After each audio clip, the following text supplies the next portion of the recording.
여러분 평안하십니까? 오늘도 말씀과 함께 주님의 은혜 가운데 거하시기 바랍니다. 오늘 말씀은 이사야 44장 1절부터 20절입니다. 오늘 본문은 하나님께서 이스라엘의 회복을 말씀하시며 그들을 구원할 자는 야훼 하나님밖에 없고 우상은 무익하다는 것을 선포하시는 내용입니다.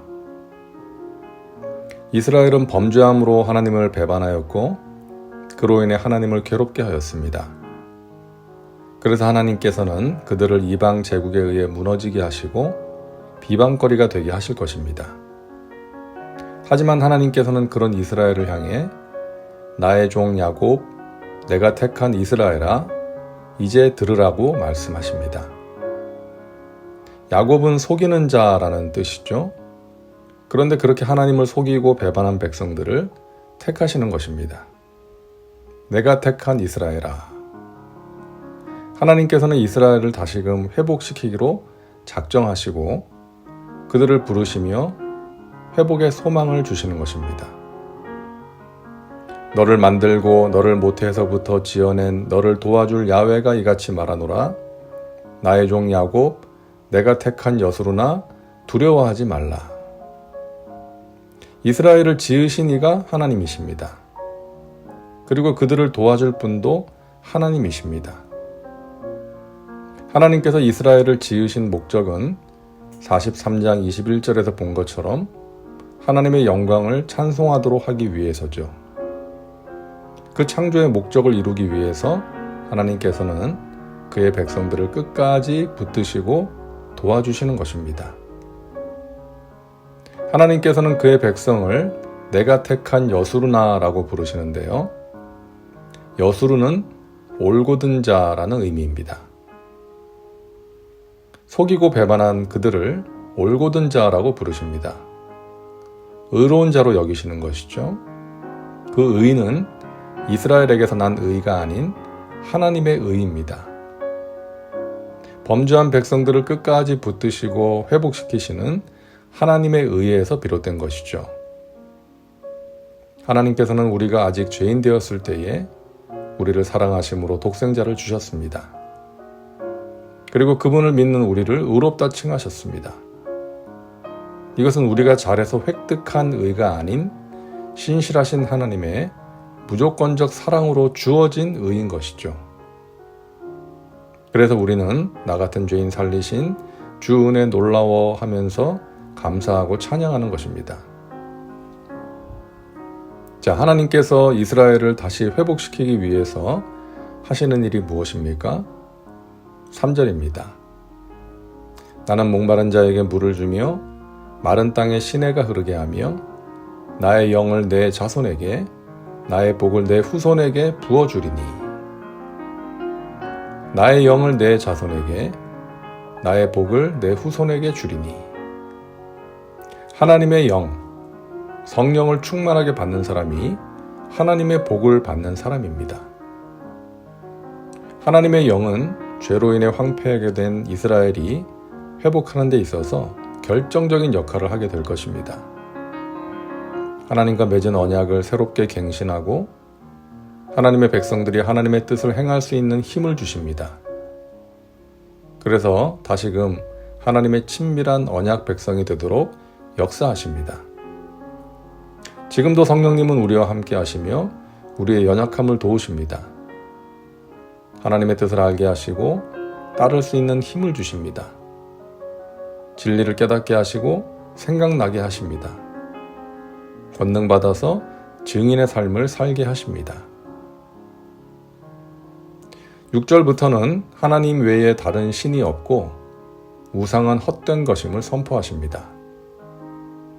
이스라엘의 왕인 야훼, 이스라엘의 구원자인 만군의 야훼가 이같이 말하노라.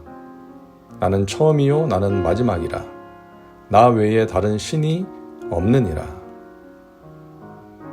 하나님은 그의 백성에게 놀라운 회복을 예고하시면서 이 일을 행할 다른 신은 없고 오직 야훼 하나님만이 처음부터 마지막까지 유일하시다는 것을 강조하십니다. 내가 영원한 백성을 세운 이후로 나처럼 외치며 알리며 나에게 설명할 자가 누구냐? 있거든 될 일과 장차 올 일을 그들에게 알릴지어다. 하나님은 이스라엘이 바벨론의 포로로 끌려가기 70년 전에 이를 예고하셨습니다. 하나님처럼 장차 오게 될 일을 미리 알려주고 설명해주는 신은 없는 것이죠. 이스라엘 백성들은 이미 그런 하나님을 경험해서 알고 있습니다. 그래서 그들이 하나님의 증인이라고 말씀하십니다. 너희는 두려워하지 말며 겁내지 말라. 내가 예로부터 너희에게 듣게 하지 아니하였느냐? 알리지 아니하였느냐? 너희는 나의 증인이라. 나 외에 신이 있겠느냐? 과연 반석은 없나니 다른 신이 있음을 내가 알지 못하노라. 하나님과 감히 비교할 수 있는 다른 신은 없습니다. 그것들은 모두 우상이요 헛된 것입니다. 우상을 만드는 자는 다 허망하도다. 그들이 원하는 것들은 무익한 것이거늘 그것들의 증인들은 보지도 못하며 알지도 못하니 그러므로 수치를 당하리라. 여기서 허망한이라는 단어 히브리어 토후는 하나님이 태초에 천지를 창조하시기 전에 혼돈 상태를 의미합니다. 아무것도 아닌 상태를 뜻하는 것이죠. 하나님은 혼돈과 공허에서 빛과 질서를 창조하셨지만 우상은 혼돈 그 자체이고 우상을 만드는 자들도 그 혼돈에 참여하는 자들이라는 것이죠. 우상은 아무것도 보여주지 못하고 알려주지 못하기 때문에 우상을 만드는 자들은 결국 수치를 당하게 될 것입니다. 자, 우상의 무익함을 보여주는 말씀이 이어서 나오는데요. 이 나무는 사람이 땔감을 삼는 것이거늘 그가 그것을 가지고 자기 몸을 덮게도 하고 불을 피워 떡을 굽기도 하고 신상을 만들어 경배하며 우상을 만들고 그 앞에 엎드리기도 하는구나. 그 중에 절반은 불에 사르고 그 절반으로는 고기를 구워 먹고 배불리며 또 몸을 덮게 하여 이르기를 아하 따뜻하다 내가 불을 보았구나 하면서 그 나머지로 신상 곧 자기의 우상을 만들고 그 앞에 엎드려 경배하며 그것에게 기도하여 이르기를 너는 나의 신이니 나를 구원하라 하는도다. 자, 재미있게 표현하셨죠? 우리 하나님은 유머가 있으신 분이십니다. 우상 제작자와 우상 숭배자들을 빗대어 말씀하시는데요. 그들이 나무를 땔감으로 사용해서 몸을 따뜻하게도 하고 불을 피워서 떡과 고기를 구워 먹기도 하고 또 그 나무로 신상을 만들어서 경배하기도 한다는 것이죠.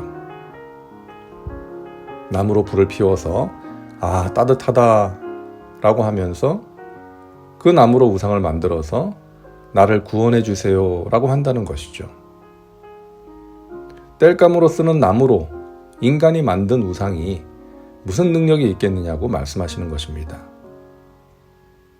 그렇게 자신들의 손으로 우상을 만들어 경배하는 자들은 그 눈이 가려져서 아무것도 보지 못하고 생각은 허망해지고 마음은 어두워져서 아무것도 깨닫지 못하는 어리석은 상태가 될 것이라고 말씀하십니다.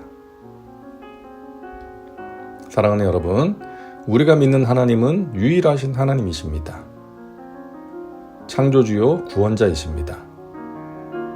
이 세상의 모든 종교는 인간이 수행을 통해 도를 찾아가고 깨달아가는 여정입니다.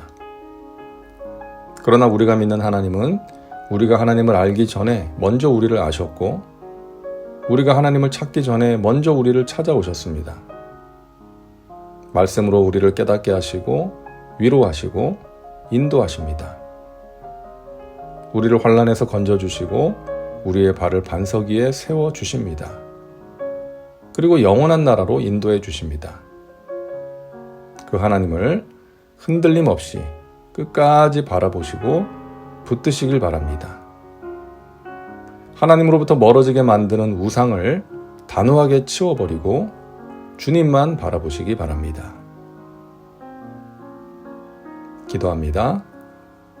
사랑과 은혜가 풍성하신 하나님, 오늘도 말씀과 함께 살게 하시니 감사합니다. 우리를 택하시고 사랑으로 붙드시는 하나님을 찬양합니다. 이 세상의 헛된 것들을 따르지 않고 오직 하나님만을 믿음으로 바라보고 따르게 하옵소서. 하나님으로 인해 두려움을 이기고 승리의 삶을 살아가는 믿음의 백성들 되게 하옵소서. 예수님의 이름으로 기도하옵나이다. 아멘. 오늘도 말씀과 함께 은혜 가운데 거하시기 바랍니다. 여러분 사랑하고 축복합니다.